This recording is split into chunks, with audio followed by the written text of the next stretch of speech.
The Driftwood has put on this event. They've rented the hall and they've made all the arrangements. So we are indebted to them for doing that and for allowing us to meet all our candidates.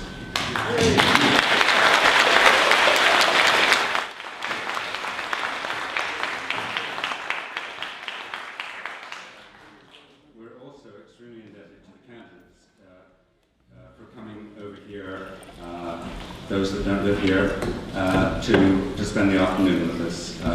We're not a big part of the riding, but we think we're an important one, and it's nice to see that they do too.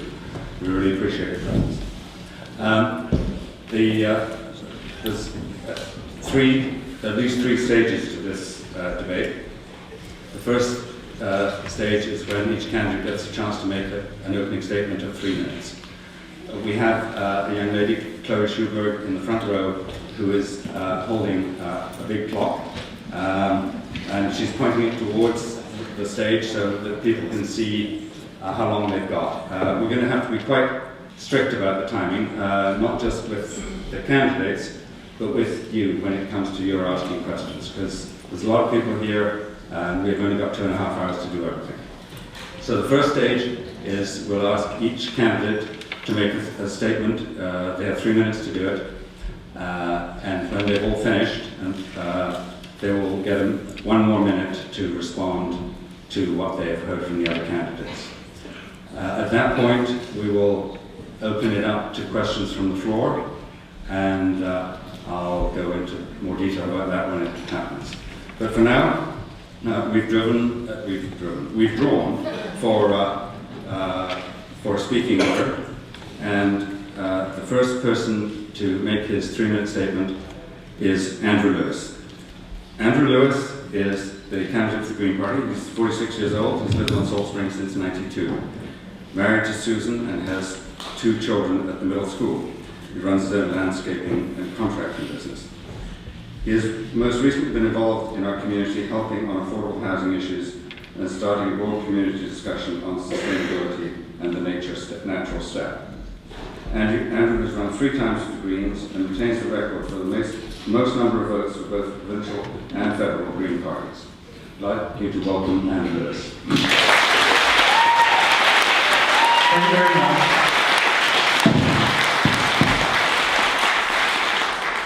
Well, it's great to be back home on Salt Spring, even if it's just for a few hours. This is a frenetic campaign, and the Green Party has so much momentum. We're really excited in our Green Party campaign here in Sanis Gulf Islands. We truly believe we're on the cusp of electing our first Green MP for Canada. Most of you know me. I won't go into too many more details about myself. David covered most of the facts that you need to know. I want to get straight to the point. Actually, 3 points. One is leadership, the other is economy, and the other one is accountability. We have a leadership deficit in this country. We have so many issues confronting and challenging Canada, important serious issues like climate change and the issues that are connected to that, such as rising energy prices, such as food shortages. We saw the first glimpse of that in the spring. Our crumbling infrastructure in our communities. This is symbolic of a failure of leadership over the last few years. I'm proud to be a Green yet again. I believe that our Vision Green is a comprehensive, integrated platform that provides the leadership we need for Canada in the 21st century.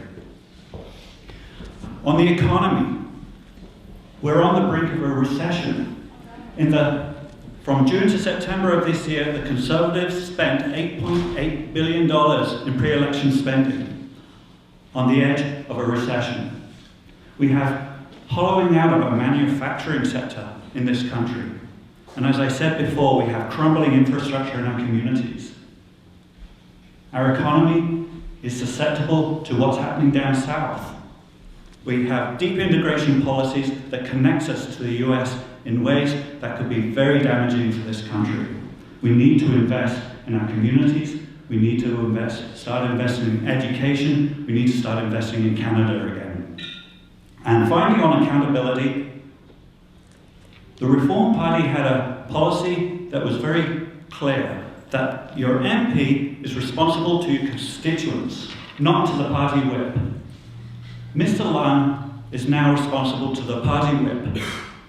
This is not good enough. As your elected MP, I will be a public servant, listening and responding to your values and your needs, and I will not respond to any kind of party whip. So please support me in this election. This is a critical election, and we have an opportunity. Thank you very much.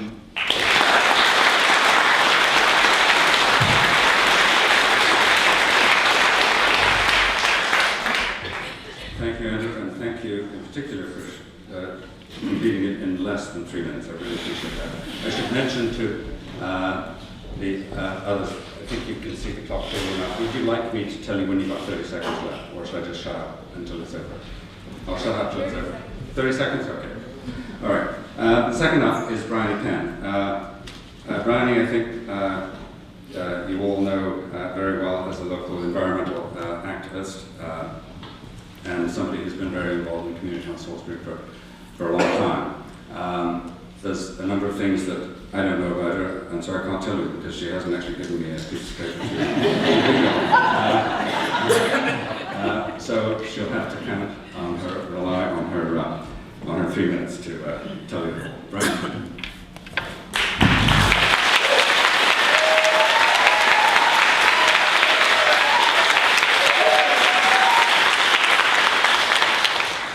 What a great pleasure to be here, and thanks to the Driftwood for holding this all candidates debate. Good on Salt Spring that this is the best attended and I think is going to be probably one of the best all candidates debate in the entire riding, because one thing that Salt Spring Islanders love, know, and have taught me is that open debate and debate with great openness to all differences of opinion is very welcome. So thank you to the Driftwood, who's also, I might add, the newspaper that publishes the most letters to the editor, I think, in the entire nation. So, and I mention that because when Stéphane Dion asked me to run for the Liberal Party, he said, Bryony, no one is going to tell you from Ottawa what to do. And he knew that I had that reputation. He said, what I want you to do is bring the best of Salt Spring to Ottawa. So that's what I'm going to do. We're going to create businesses that don't divide the economy and the environment. And we're going to create businesses that rock even in the international scene. And I'm going to bring examples like the Salt Spring Coffee Company. We are people that get it about social networks, environmental responsibility, and making a good business. So that's the first thing. Salt Spring Islanders, what else have we pioneered, and what does the Liberal Party want? We want to solve homelessness. So what have we done on Salt Spring? We have incredible individuals that know how to work in partnership with all different levels of government, and the federal government wants to get in on that partnership more and more. And they're looking to Salt Spring as the pilot and the model for the rest of Canada. What does Salt Spring do? We cherish our artists, our musicians, our writers. We don't censor them. We don't muzzle them. We have free, open expression. And Mr. Dion has said, we want to bring the party back into party. And Salt Spring Islanders are great at that. So what else does Salt Spring do that Mr. Dion wants to see in Ottawa? We support our local farmers. We support local markets. We eat local food as much as we can, and we're going to try everything we can do to support those farmers. And so is he. All right. Is that my time? No, 30 seconds. Oh, 30 seconds. Okay, quickly, I'll whip through this thing. You know me, I talk too much. So we're going to protect our watersheds. We're going to safeguard our endangered species. We're going to not have oil tankers cruising up and down our incredible...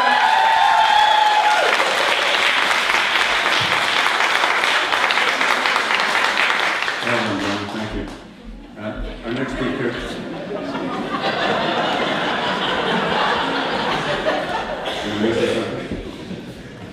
Our next speaker is Gary Lunn. Gary Lunn has been MP for Saanich and the Gulf Islands for 11 years. He is currently the Minister of Natural Resources and the Interior. And I'd like to welcome him here this afternoon. Gary.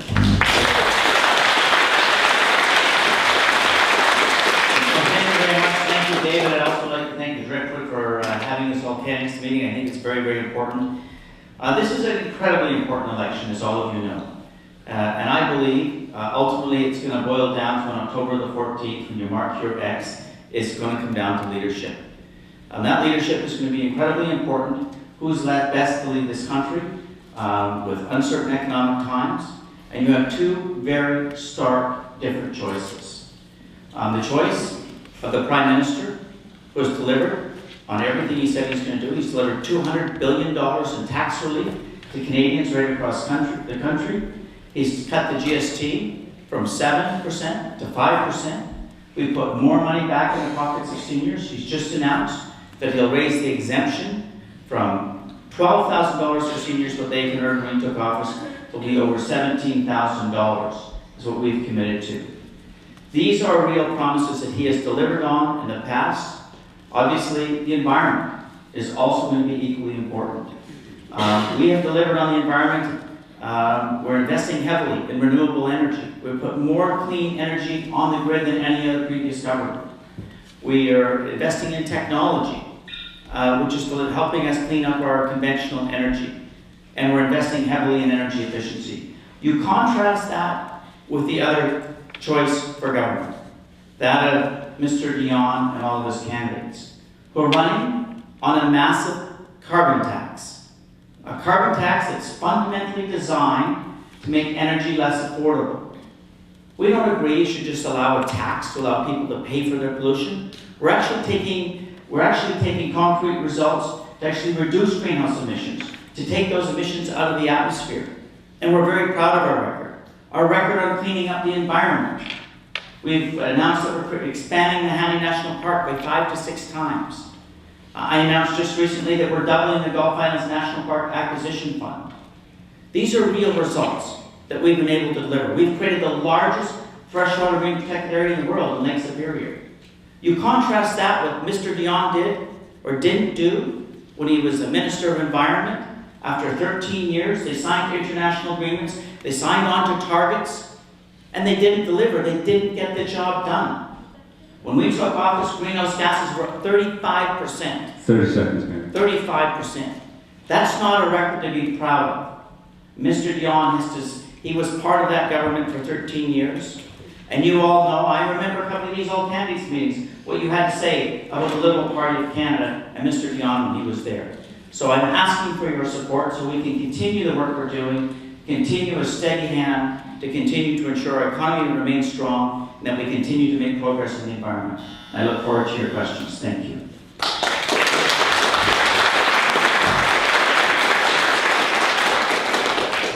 Thank you, Gary. Our last speaker is Jeremy Arney of the Canadian Action Party. Jeremy is passionate about the future of Canada as a sovereign nation. He has 3 children and 5 grandchildren. He has travelled extensively through Canada and the US driving semis. A working person himself, Jeremy Arney believes that Canadians have been misled by the major parties and left without a voice in Ottawa. Jeremy is that voice. Jeremy, please.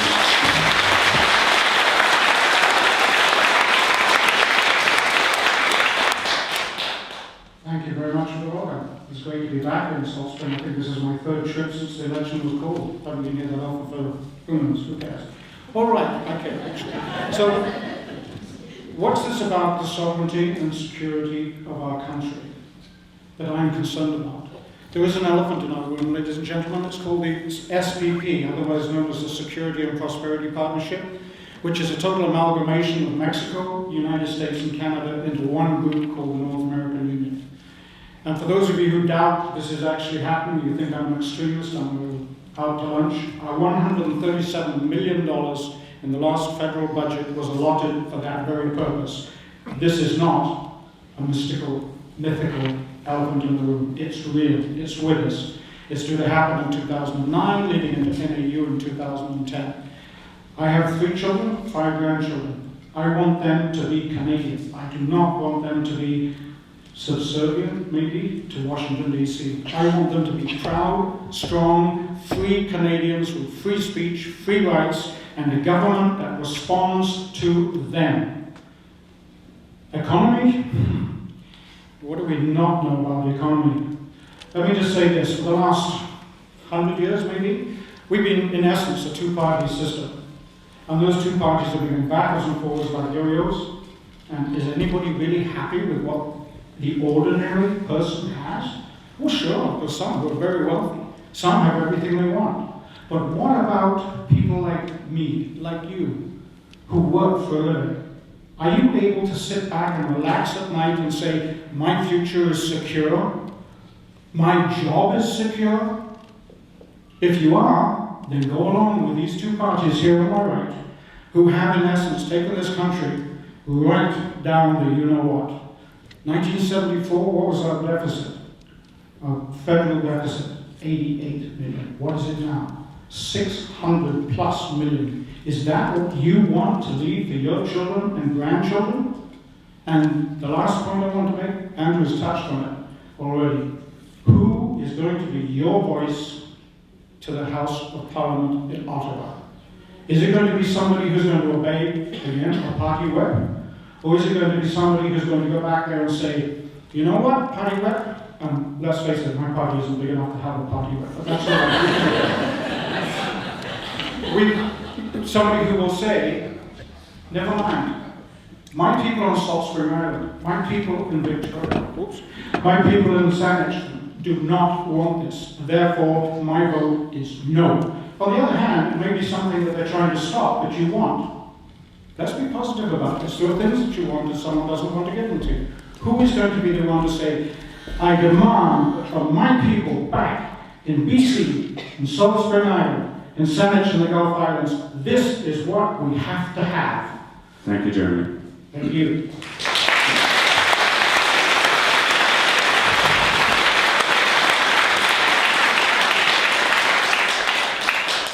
Okay, now we'll go in the same order again.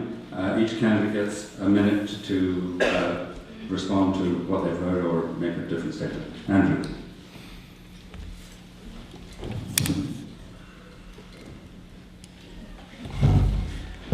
Just very briefly, I really am looking forward to the questions here. I have very little to respond to my fellow candidates, other than to point out Gary Lunds seems very proud in the cut to the GST, which every economist in Canada, except Stephen Harper, believes was a ridiculous thing to do.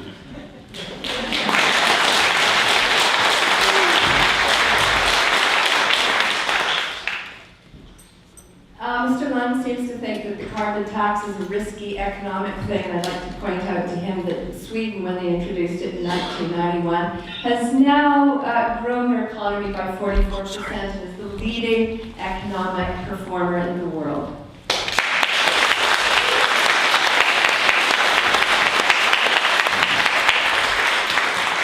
What you're hearing very clearly, and they're both just stood up, the Green Party and the Liberal candidate are running on a platform of raising your taxes. We're running on a platform, and I'm glad there's some supporters, but you don't want to vote for me if you actually want your taxes raised, because we actually believe you should cut your taxes. You should control government spending, and you need to be modest. We've been able to put down $40 billion in the debt in 2.5 years, saving $1 billion in interest. You need good fiscal prudence. That's why the Canadian economy is the strongest economy in the G7 right now. Our fundamentals are strong, and it's important that we keep it that way so people can continue to ensure that they can pay their mortgages and we can create new jobs. That's what's important. That's what we're running on, not creating a risky new experimental carbon tax that we believe will put the country into economic ruin. Thank you.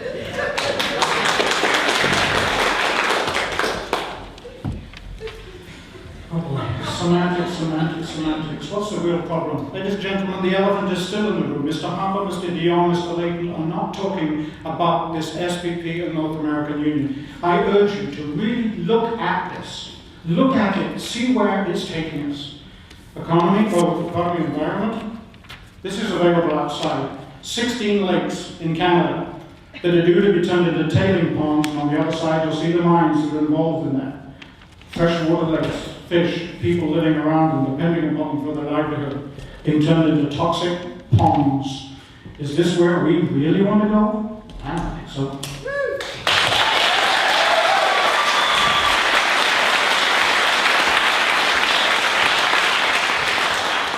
Okay, that's the end of round one.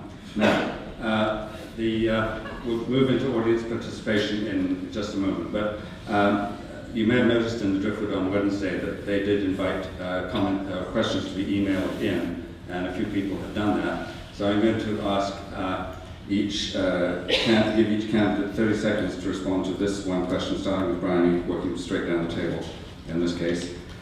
The question is, what is your position on salmon fish farms in BC? 30 seconds. Okay, the Oceans Act, and was a fabulous action plan in the Oceans Act that was set in place in 2005. The Liberals pledged to come back to that action plan, and the end of open net cages is part of that action plan.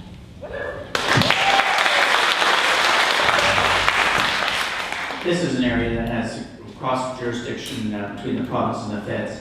But I think that there is something worth looking at, having a closed pen landlocked system where we contain the fish in tanks on land where the water's filtered before it goes back into the ocean. I absolutely think that's something that's worth exploring. Of course, that salmon farmers will tell you that it's not economical. I'm not convinced of that. Obviously, it's probably less economical, but they're doing it in other parts of the world, so I think it's something that we should at least explore and have a discussion with the province to see if it's viable. Thank you.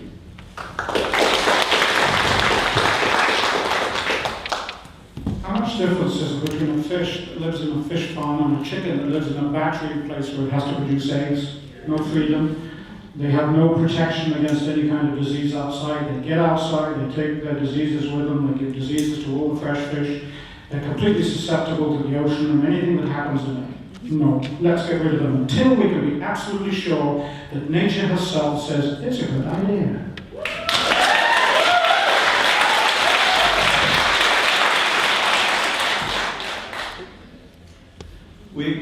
We understand that fish farms are an ecological disaster. We know that it's destroyed wild fisheries in Norway, and it's doing the same here. So the Green Party platform is the federal government needs to work with the province to stop any further open fish nets on the coast and to phase out the existing fish farms.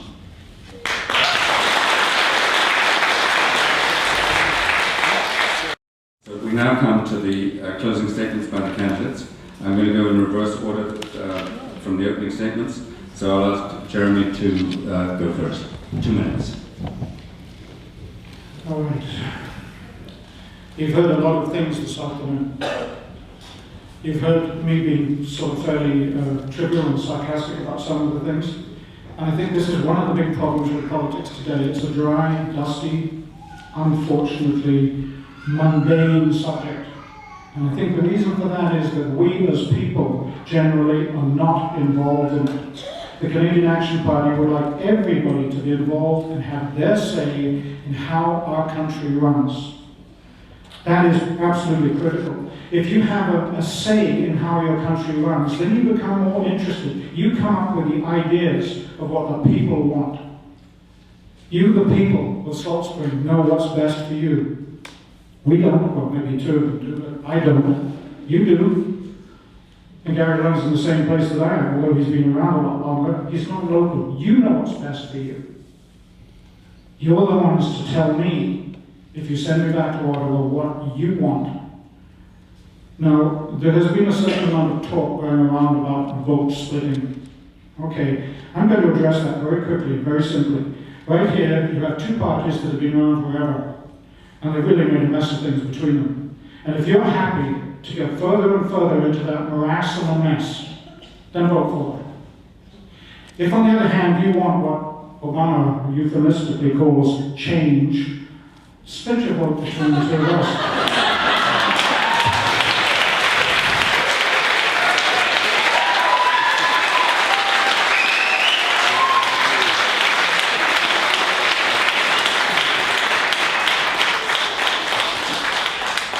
Gary,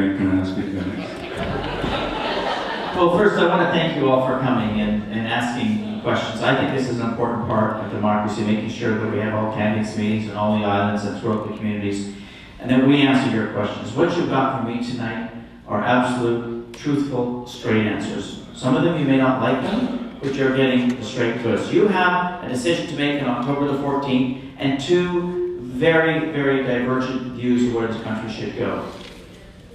Somebody who's imposing a platform with out-of-control spending, who announced in a few hours $70 billion of uncosted spending announcements that Mr. Dion announced. In his own platform, he's got $12 billion of uncosted promises. He said, we'll find them through efficiencies. Well, when they were in government, they went through the same program review and had a target of $11 billion, but found less than 10%. And when they asked John McCallum, who was a Liberal member of Parliament, he said, well, there is no more efficiencies. We've got all the low-hanging fruit. You need someone that's going to be honest with you. Will stand up, work hard, fight hard for your local constituents, and deliver results. You have steady leadership, proven results from myself and the Prime Minister. You have a member of Cabinet who's delivered on the environment. I ask you to look at the record of the Liberal Party when they were there. Bringing consent up here and make all these, in her words, were aspirational goals. Well, they're aspirational. They had 13 years. We inherited an absolute mess from the previous government on the environment, and you don't have to take my word for it. I remember a lot of you here at previous all candidates meetings, what you used to say about the Liberal Party. Well, it's the same people. The leader was in cabinet the entire time. So again, I would ask for your support on October the 14th, and I want to thank you all for coming.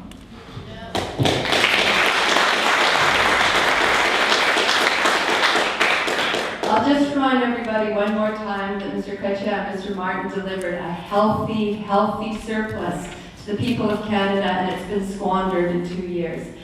I want to move on to something that is absolutely what I think are in the hearts of all Islanders and everybody in this riding, which is a desire for a plan that gives us joy to think about. A plan that's innovative, it's economically feasible, and it's going to mean something to the young of today, that we've got a way of financing a future that is innovative, that's creative, and it's going to tackle the world issues that are here, that are challenging us. Everything we've talked about, from poverty to war and conflict, is about our use of cheap energy, which has led us to all these problems that we're facing. So the only solution is to tackle the problem at the heart. We've got to tackle the issue of cheap energy and resolve it and diversify. And Mr. Dion has a plan, unlike Mr. Harper, who has no plan. So I say to you, October 14th, do you want to go with somebody who's going to take the best ideas of Salt Spring to Ottawa, or do you want to go with Mr. Lunn, whose constituency is Central Canada and it's stuck in the bitumen of tar sands?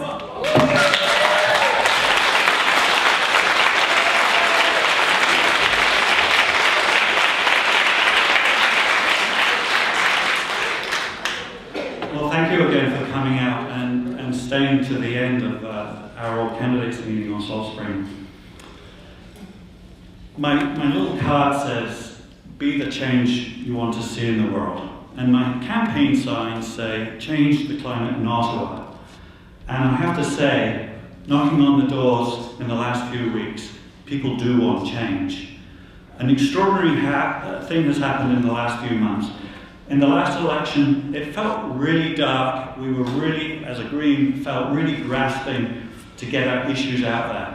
In this election, people appear warm, they're open, and they're looking for change. And today we heard great questions challenging us.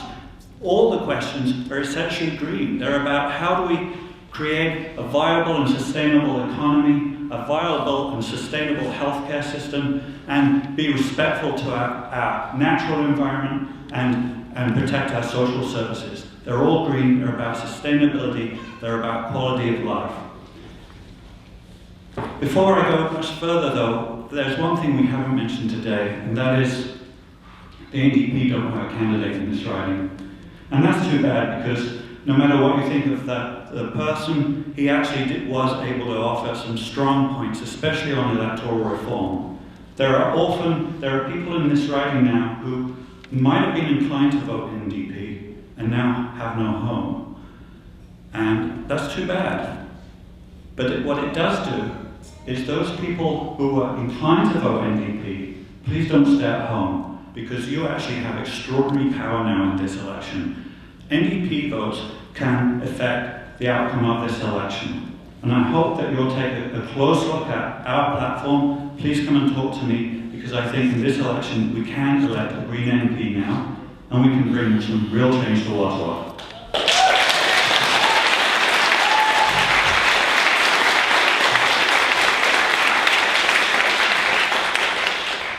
Well, that's it. Before you get up and start to move out, I would like to say thank you to Claire Schubert for doing the timing and doing a remarkable job.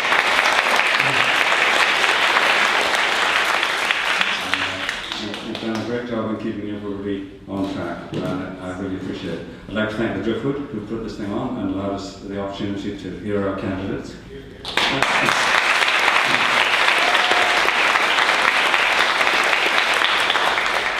I'd like to thank all of you for coming out and participating in the democratic process. Without you, it doesn't work.